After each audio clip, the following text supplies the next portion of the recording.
Fala galera, sejam bem-vindos ao canal.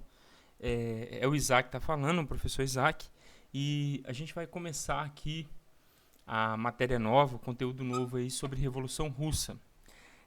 Provavelmente esse conteúdo ele vai ser dividido aí em 2 ou 3 vídeos, não tenho certeza de quantos vídeos serão, tá?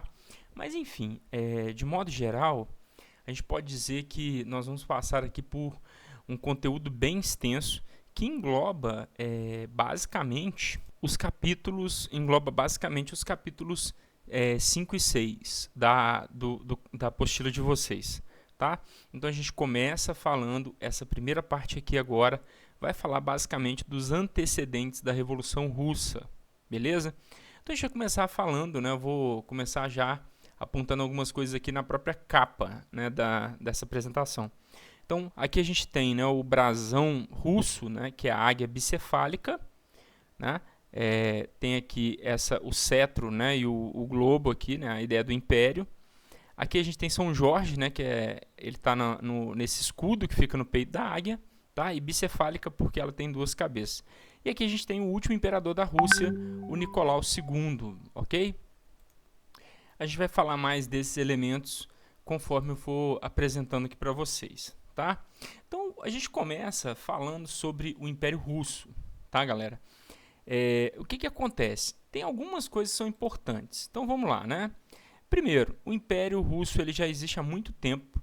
A cultura russa, ela remonta aí a, sei lá, mais de 1000 anos, vamos dizer assim, né? Mas a gente pode dizer que o Império em si, o Império Russo, ele vai se consolidar no final do século XV, né? Tipo 1400 e tantas, e no começo do século XVI, ok?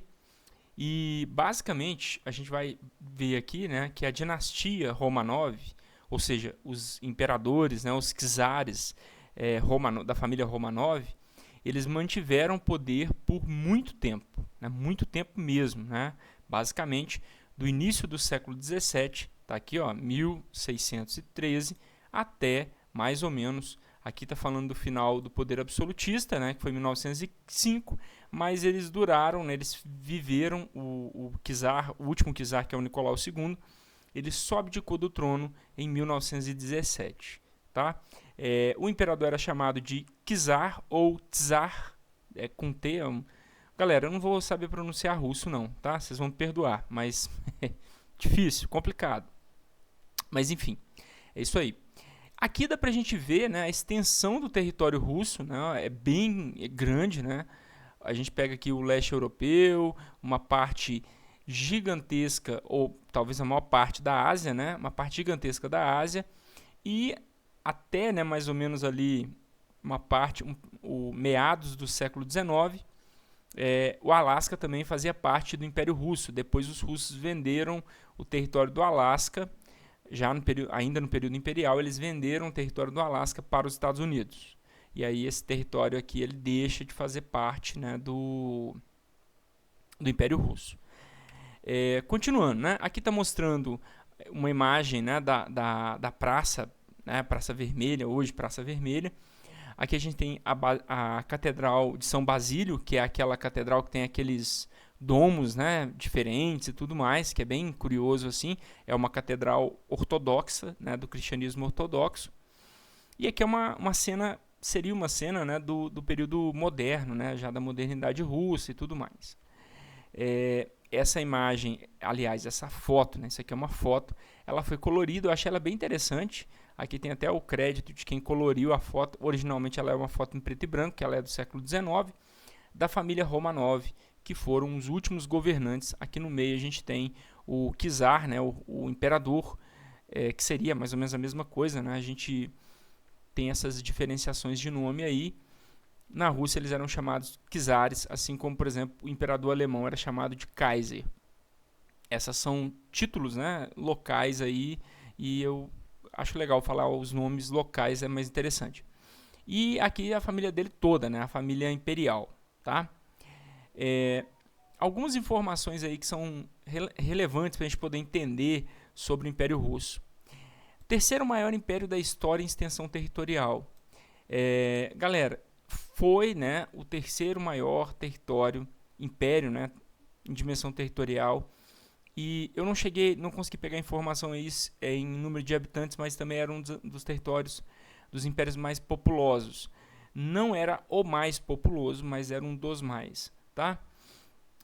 Aí eu já disse para vocês, quando eu falei do mapinha lá, essas informações, ele chegava a ter 22 milhões de quilômetros quadrados, era muito grande mesmo, substancial.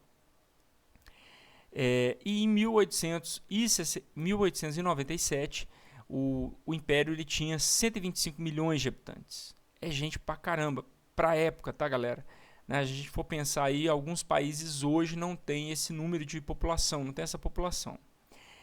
Haviam, né, no Império grandes diferenças étnicas e religiosas, então existiam povos com culturas diferentes dentro do Império Russo, povos que viviam em limites, né, ou lugares extremamente diferentes. A gente tem uma parte que está na Europa, uma parte está no extremo asiático, Ásia Central, uma série de localidades ali com culturas, com línguas, com religiões, tudo diferente, né? Mas havia uma religião oficial que era o cristianismo ortodoxo, né? A Igreja Ortodoxa.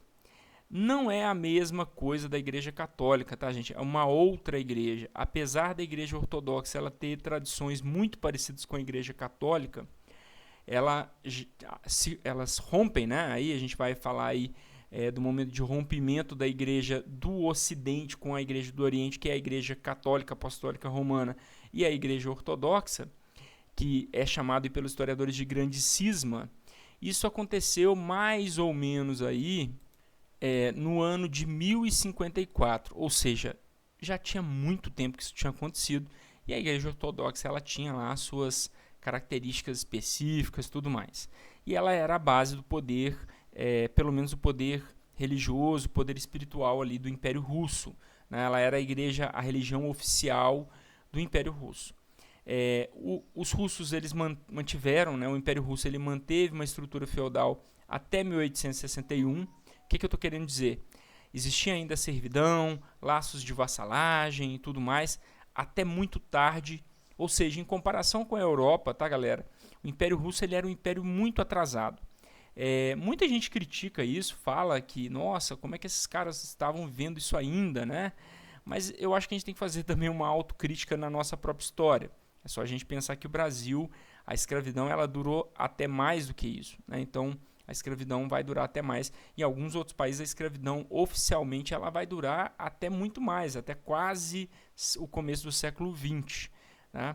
Então, o Império Russo ele era uma região muito, ainda, né, muito ligado ainda àquelas tradições feudais, aquelas tradições do período medieval. Tá? E com essa característica, né, majoritariamente, o Império ele era rural e agrário. Principalmente ali no final, né, ainda no final do século XIX. Para vocês terem ideia, a servidão, né, os servos, aí, aqueles caras que estavam presos à terra e tudo mais, isso só foi abolido em 1861. Né? E depois disso, a maior parte da população ainda vivia nos campos. Olha, 80% da população viviam nos campos. Eram os mujigues, ou camponeses miseráveis. Eram pessoas que não eram donas das terras, mas que trabalhavam naquelas terras e tinham ali que estavam submetidos a esses laços de vassalagem, galera, laços de servidão, né? Vassalagem é entre os nobres, né? Entre a classe nobre ali. Estavam ali ligados ainda a esses laços de servidão, então eles tinham que pagar os tributos e estavam presos à terra e tinham que trabalhar para os seus senhores, para os nobres lá do Império Russo, ok? Aqui tem algumas informações, né, interessantes, aqui eu destaquei algumas fotinhas, aqui em cima a gente tem um clérigo, né, um religioso ortodoxo, diferente da Igreja Católica, quem lidera a Igreja Ortodoxa é um patriarca, né, ele também tem uma figura muito parecida.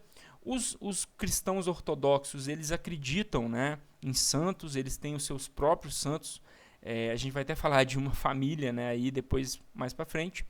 Uma das características mais curiosas assim, em relação à Igreja Ortodoxa, para mim é a questão da cruz. Então, toda vez que a gente vê uma cruz que tem essa forma, né, com as 3 traves, e essa primeira trave ela faz uma diagonal, isso é uma cruz característica da Igreja Ortodoxa. E aqui, talvez um dos monumentos mais conhecidos, né, de Moscou lá, né? Que é a Catedral de São Basílio, que é uma das catedrais principais aí da Igreja Ortodoxa, beleza?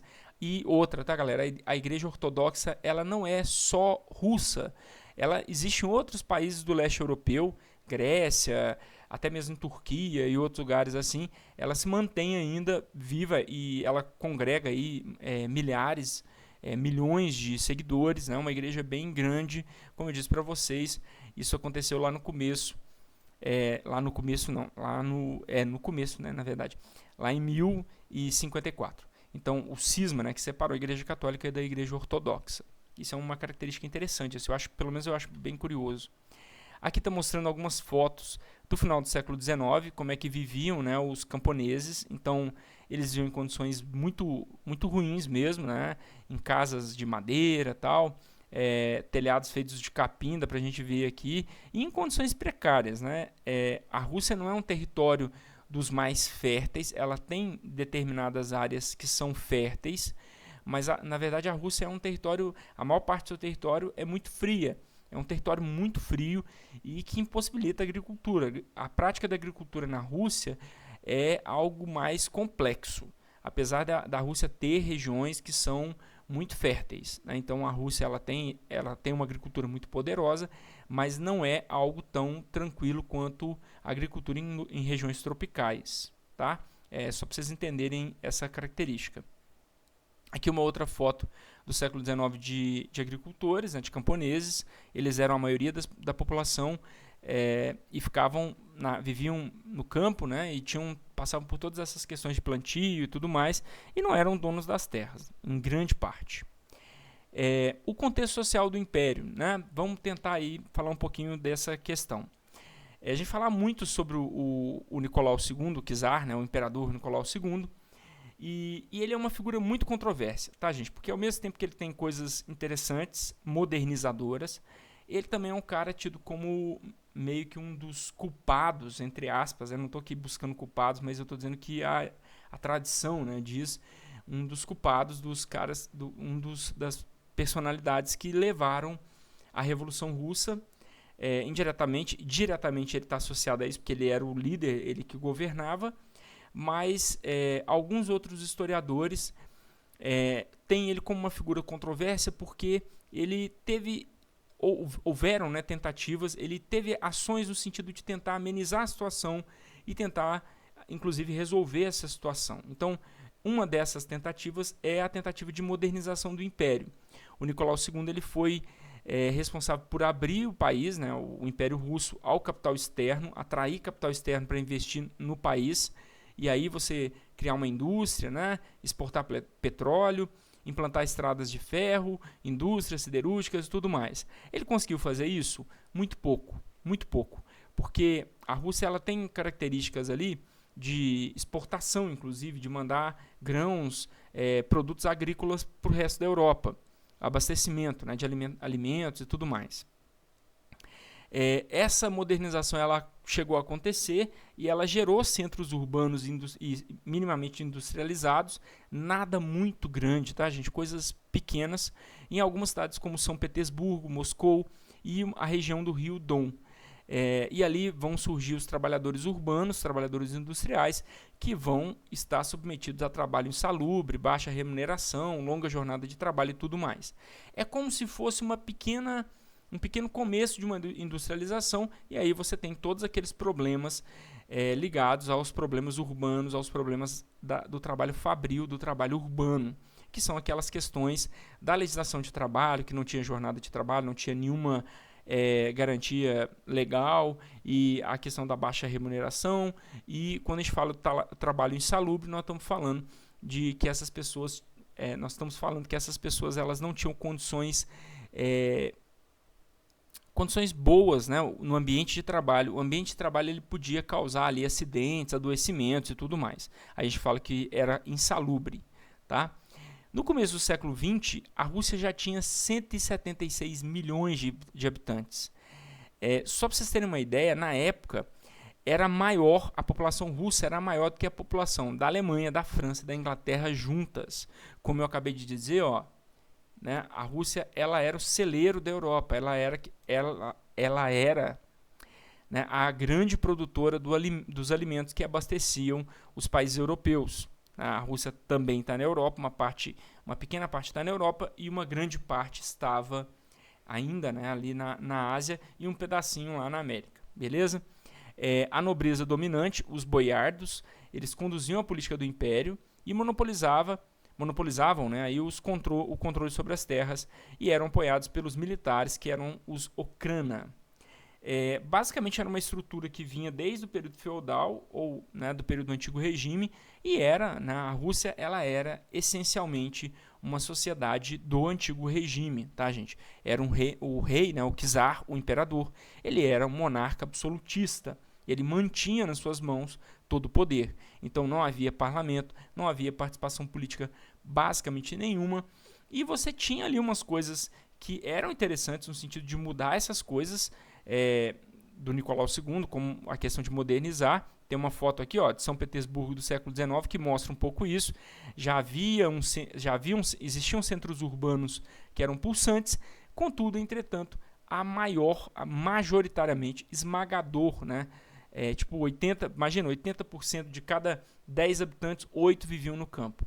Então esses centros urbanos eles não eram nada em comparação aos milhões de russos que viviam, trabalhavam no campo e não tinham acesso a essas coisas, esses benefícios aí da modernidade, tá? Aqui eu procurei algumas imagens para poder ilustrar os slides, tá, galera? E eu achei esse slide fantástico, muito legal. Ele mostra bem aí a nobreza russa, né? Os boiardos aí. E é interessante porque esse foi o último baile do regime czarista lá em 1903. Depois dessa época, né, 1904, 1905, a Rússia entra em guerra com o Japão e vem um turbilhão ininterrupto de guerras que vão até mais ou menos ali o ano de 1921. Então a gente está falando aí de um momento, do final do momento de paz e a vinda aí de um turbilhão de revoluções, de coisas que vão acontecer e vão basicamente massacrar, né, o Império Russo. O Império Russo vai deixar de existir. Beleza? O contexto político do Império ainda, né? Por volta de 1860 vão surgir grupos de oposição, né? Eram pessoas que tinham formação superior, eram os intelectuais, advogados, médicos, professores, pessoas que começavam a criticar o regime, né? Geralmente eles não tinham muita relação com a burguesia, pelo menos a alta burguesia, às vezes eles tinham relação com a baixa burguesia, pequenos comerciantes, vendedores, mas não industriais, não grandes exportadores, né? Então é mais ou menos isso. E também não tinham relação com a burocracia estatal, a nobreza, né? Os boiardos aí também não. E eles desejavam mudanças políticas e sociais, eles queriam que o império mudasse. Não necessariamente, tá, gente? Todos esses caras, esses grupos aqui, eles desejavam essencialmente o fim do império. Muitas das vezes eles queriam apenas que o império deixasse de ser um império absolutista e se tornasse uma monarquia constitucional. E aí teria um parlamento e tudo mais. Era meio isso. Mas alguns eram mais radicais e queriam essencialmente, literalmente, tá, gente, matar o imperador, né? Assassinar o imperador e criar uma república e implementar a democracia na Rússia. Já havia também nessa época os pensadores anarquistas, pensadores socialistas que existiam na Rússia e também queriam fazer essa revolução anarquista, essa revolução socialista aí nesses casos, beleza? E aí a gente vai avançar um pouquinho mais no tempo, né? Em 1898 foi fundado em Minsk, é uma cidade russa, tá, gente? O Partido Operário Social Democrata Russo, ou POSDR. Né? Esse partido estava ligado às teorias de Karl Marx e Friedrich Engels, que foram dois pensadores aí que fundaram, né, de certa maneira, uma linha de pensamento e é como se eles fizessem uma receita, né? Uma teoria que seria uma receita entre aspas prática para uma revolução socialista.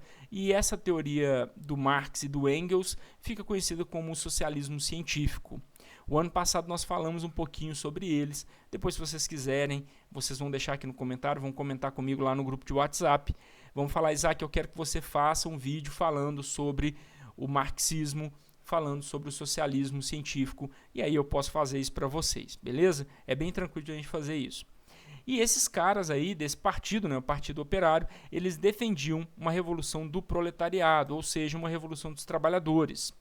Contudo, em 1903, esse partido ele começa a ter conflitos ideológicos, tanto não necessariamente que uma parte deixou de ser socialista, tá, galera? Mas uma parte do partido, tá dizendo aqui, ó, o Martov, né? E o partido menchevique, vou explicar essa parte primeiro, né? Que era uma minoria, eles começavam a dizer o seguinte, ó, é preciso a gente seguir. Eles eram muito ortodoxos, então eles queriam seguir exatamente o que o Marx e o Engels diziam. A gente precisa seguir a ordem da revolução. Então, como a Rússia ainda não passou por uma revolução burguesa, uma revolução industrial, não passou para a fase capitalista, é impossível a gente começar a fase socialista. Então, a gente precisa primeiro de uma revolução burguesa, primeiro da consolidação do capitalismo, para depois a gente ter uma fase socialista. Esses caras defendiam isso. E o outro lado, né, aí eu vou marcar aqui, ó, o Lenin, né, e o Partido Bolchevique, eles já eram mais radicais, eles queriam derrubar o poder, né, tirar o Nicolau II do poder, acabar com a monarquia absolutista e de cara já começar ali com a revolução do proletariado ou com a ditadura do proletariado, que seria a fase do socialismo. Então eles queriam uma revolução imediata, eles não queriam passar pela fase burguesa, eles queriam pular essa fase. E aí a gente eu expliquei as duas linhas de pensamento, né? E esses dois partidos são os partidos mais importantes nesse contexto. Isaac, existiam mais partidos? Sim, existiam mais partidos, não eram só os dois, mas nós não precisamos falar dos outros, então depois se alguém quiser eu posso explicar, fazer umas explicações mais curtas, mas infelizmente nesse momento eu não vou fazer isso, porque o negócio é meio complexo assim e eu acho que vai confundir mais do que explicar. Entendam, os dois principais partidos eram esses, Partido Menchevique e Partido Bolchevique, ok? Aqui está mostrando os dois, né? Do lado de cá a gente tem o Vladimir Lenin, né? Que é o líder do Partido Bolchevique, e aqui o Yuri Martov, que era o líder do Partido Menchevique. Bolchevique, o partido da maioria, e Menchevique, o partido da minoria, tá? Tem uma outra coisa aqui que eu acho interessante, eu gosto sempre de associar, tá, gente? Os bolcheviques, os vermelhos, os mencheviques, os brancos, tá? Depois vocês vão entender isso. Em 1904, o Império Russo, ele começa, assim como todos os impérios europeus, tá, gente? Eles eram expansionistas e aquela mesma explicação que eu fiz com vocês lá na sala de aula falando sobre a Primeira Guerra Mundial, ela vale aqui também, né? O Império Russo, ele se enquadra nos impérios europeus que queriam expandir o seu território e cada vez mais ter mais território e se consolidar como o império, o grande império e tudo mais. Então, todos os impérios eles estão ali mexendo seus peões, né, as suas zonas de influência e tudo mais. Lembrando aí, por exemplo, quando eu expliquei sobre a Primeira Guerra Mundial, o grupo lá do príncipe, né, o cara que atirou, né, que assassinou o arquiduque Francisco Ferdinand e deu começo à Primeira Guerra Mundial, ele era a Mão Negra, né, que era o grupo dele, eram sérvios, eles tinham ligação com os russos, com o Império Russo, né? Então você tem atritos que são atritos indiretos. Então, por exemplo, o Império ele financiava um grupo que era contra outro império e ele entendia que se aquele grupo derrubasse aquele império ele podia ascender, ter mais poder e tudo mais. Então isso vale aqui também, tá, galera? E os interesses dos russos não se limitavam só à Europa. O território russo e as zonas de interesse do território russo eram muito maiores, tá? Muito maiores. E esse imperialismo russo, no comecinho do século XIX, lembrando aí das aulas aí do ano passado sobre o Império do Japão, a mesma coisa, também vale a mesma coisa, era um império que desejava expandir seus territórios, suas áreas de influência e tudo mais. Esses dois impérios eles vão, digamos assim, se encontrar e vão começar a disputar territórios. E eu coloquei aqui para vocês os dois principais territórios, a Manchúria e a Coreia. Na época não havia ainda Coreia do Sul e Coreia do Norte, tá? Era só uma Coreia e na verdade nem era uma Coreia, né? Era outra coisa. eu digo assim, territorialmente falando, né, não existia ainda país, né, ainda. E estava ali próximos da China, na Ásia, né, no leste asiático. E a gente está falando, muita atenção, tá, gente, em relação a isso. A gente está falando de um momento em que esses dois impérios vão se enfrentar. Vai acontecer uma guerra envolvendo russos e japoneses, disputando esses territórios, disputando essas áreas de conflito. No meio dessa coisa toda, os Estados Unidos e os países europeus, né, eles vão apoiar os japoneses. Mais tarde, a gente vai falar disso com calma. Eu quero falar com vocês muito sobre o Japão no século XIX, final do XIX e século XX, e aí eu vou voltar a explicar sobre o Japão, e aí vocês vão entender por que os Estados Unidos fez isso. O Japão, os Estados Unidos de uma certa maneira também estava nessa disputa por territórios, e ele desejava que a Rússia não expandisse seus territórios na Ásia, né? Países europeus também não queriam isso, e aí o Japão naquele momento ele parecia menos agressivo, ele parecia mais, digamos assim, uma potência menor, que se tivesse um problema no futuro era mais fácil você lidar com aquele problema ali. E aí esses países vão apoiar o Japão, vão financiar o Japão, vão ensinar o Japão a lutar, vão dar armamento para o Japão, né? Tecnologia de armamento para o Japão, e o Japão vai pegar e dar uma surra nos russos, né? Os russos vão perder essa guerra de uma forma vergonhosa, né? Foi um negócio assim assustador. Então veja bem, tá, gente? Durante o conflito, né, e aproveitando aí a ausência das tropas russas em seu próprio território, vários daqueles grupos lá que eu falei com vocês, dos partidos, tudo mais, era tudo ilegal, tá, gente? Não era legalizado. O Império proibia, perseguia, prendia, batia, matava, mandava para as gulags. Depois eu vou explicar o que é gulags. Que eram prisões, mas só essa informação agora está valendo. Depois vocês vão entender o que era gulag, que não é uma prisão comum, é um negócio mais tenso.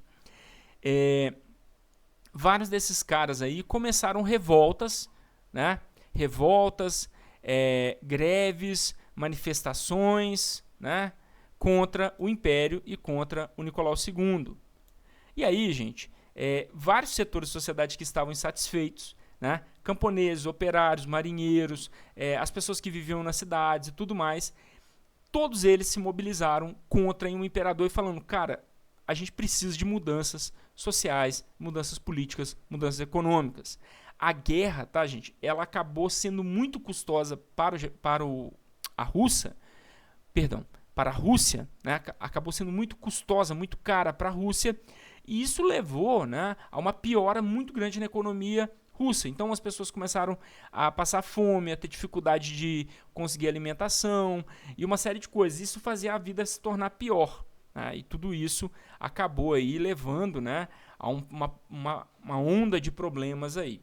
E em 1905, né, os russos definitivamente são derrotados na guerra contra o Japão. E aí vai acontecer algumas coisas, né? Eu coloquei algumas imagens. Tá? Essas imagens, tá, galera? Existe uma série delas, bem interessante, bem bonitas, assim. Depois, se alguém quiser, eu posso fazer um slidezinho e mostrar para vocês. Mostrando a guerra entre russos e japoneses.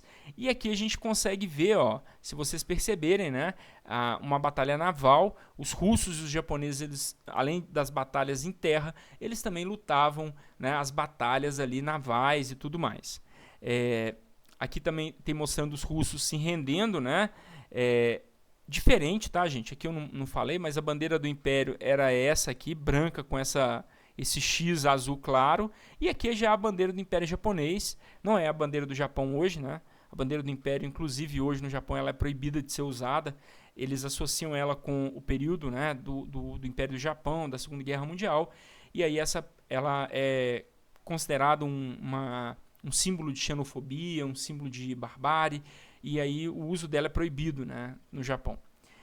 Inclusive, uma pessoa é muito parecido com o que acontece na Alemanha quando uma pessoa usa lá uma bandeira nazista, né? A pessoa ela pode ser inclusive presa, pode ser condenada ali devido, né, um crime considerado um crime de racismo, um crime de xenofobia, um crime contra a humanidade, beleza?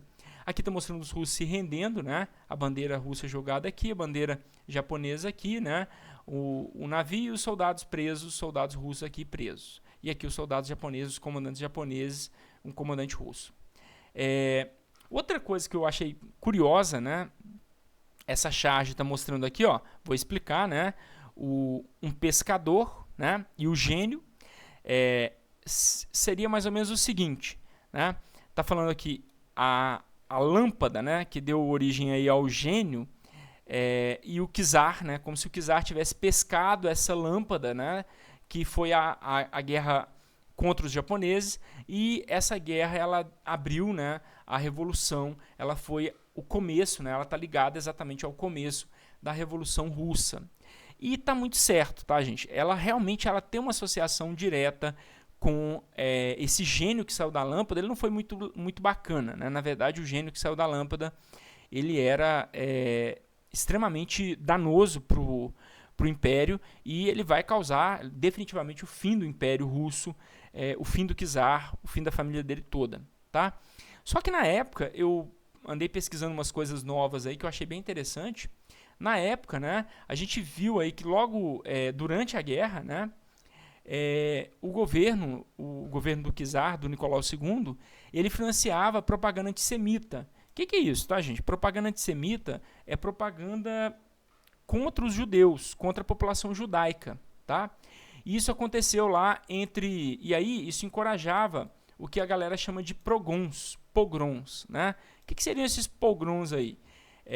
Que aconteceram entre 1903 e 1906. Principalmente, tá, gente? Esses pogroms aí que aconteceram depois da guerra contra os japoneses. O que era? Ataques às casas e comércio, violência e assassinatos realizados contra os grupos judeus, né? Então, juntava lá um monte de russo, né? Eles acusavam os judeus de serem aí traidores da pátria, de colaborarem com os japoneses e de minarem a força russa e tudo mais, e culpavam, né, os judeus aí pela derrota russa contra o Japão. Então, o Império Russo ele acabou matando, né, assassinando e destruindo propriedades e tudo mais aí com esses pogroms aí no comecinho do século XIX. E está relacionado à guerra russa-japonesa também, tá?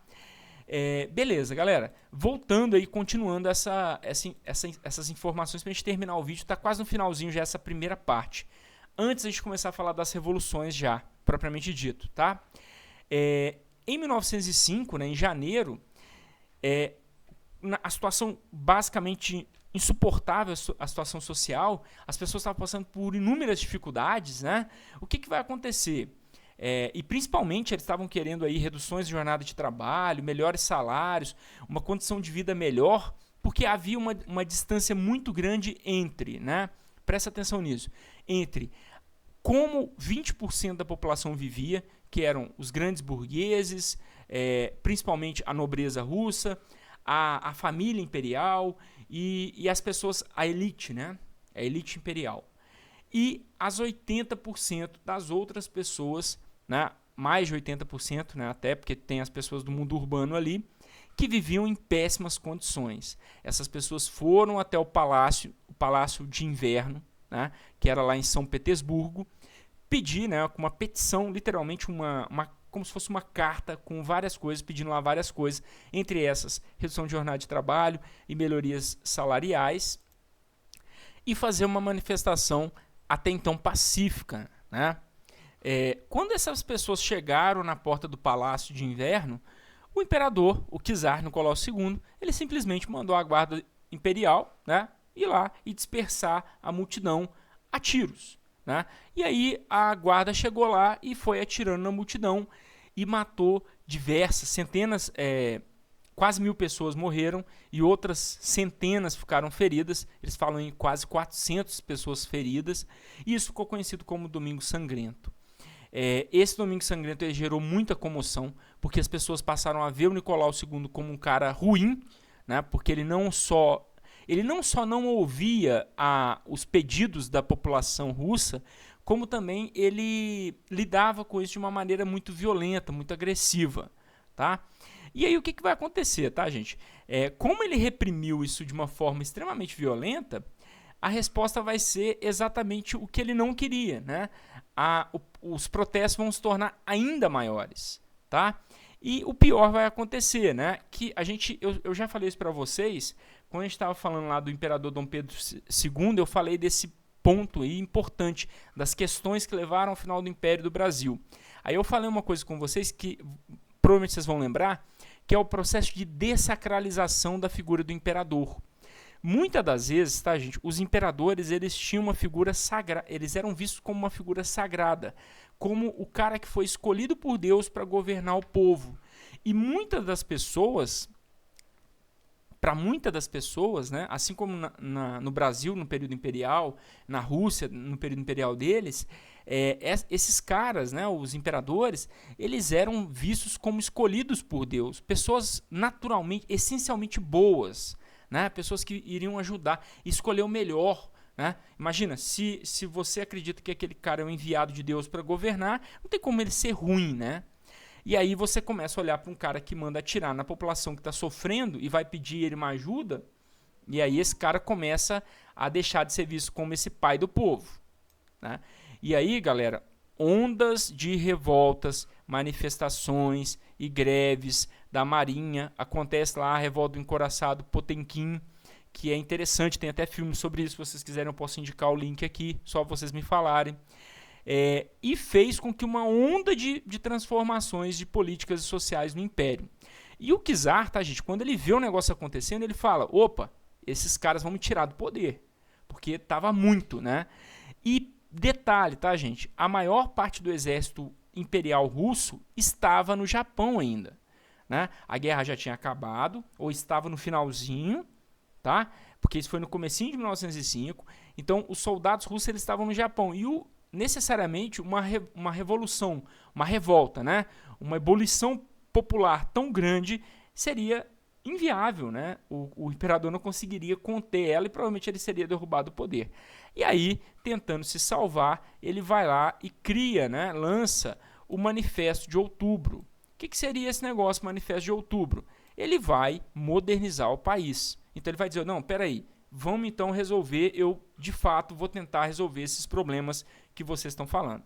E ele cria, né, a Duma, que até hoje, tá, gente, é Duma ainda, que é o Parlamento Nacional, ou seja, o absolutismo deixa de ser seguido, ele é abandonado na Rússia por uma própria ação do próprio imperador, ele abandona seu poder absolutista e cria, né, um poder parlamentar, se torna um império constitucional, ou seja, havia uma lei, haviam deputados, né, representantes do povo eleito, que participavam da política.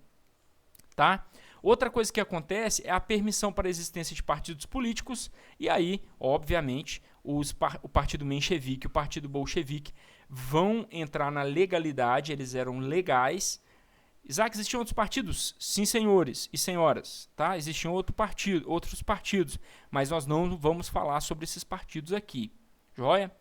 E aí está falando, né? Se tornou uma monarquia constitucional, parlamentar, eu já falei essa coisa com vocês. Tá? Aqui uma imagem do Domingo Sangrento, o Palácio de Inverno lá no fundo, ó, né? E a guarda imperial aqui abrindo fogo, né, contra os manifestantes.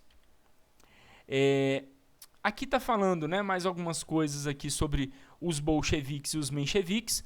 Esse quadro ele é fácil para poder estudar, tá, gente? Tá falando de algumas das diferenças aqui. Eu já falei algumas coisas com vocês, né? E pelo que eu expliquei, dá para vocês entenderem aqui numa boa. Então, pausem o vídeo e dão uma lida nisso aqui, printa a tela, cola aí, copia no caderno, isso aqui é importante, beleza? E fala aqui de diferenças, né, dos dois partidos, tá? Bolcheviques vermelhos, a maioria, mencheviques brancos, a minoria, e aqui as características diferentes de um do outro, e às vezes iguais, né, mesmo, né? Eles tinham características parecidas assim. Aqui está mostrando o Manifesto de Outubro, né?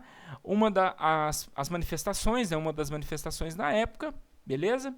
Aqui, né, uma foto muito interessante, eu não conhecia até eu fazer o vídeo, né? Que é a Duma, né, o parlamento, e lá, ó, a gente tem, né, o imperador e a imperatriz, né? Lá é o Nicolau II, e aqui, né, a Duma, os representantes do povo lá e tudo mais, em 1905, quando ela estava sendo aberta, beleza? Galera, terminamos o vídeo por aqui, nessa etapa aqui. No próximo vídeo eu continuo e a gente já vai começar a falar das revoluções mesmo, né? O que levou às revoluções. Até então a gente viu o Império aí lidando com uma grande revolta popular que está ligada à guerra entre russos e japoneses. Joia? Tranquilo como um grilo e até mais. Falou!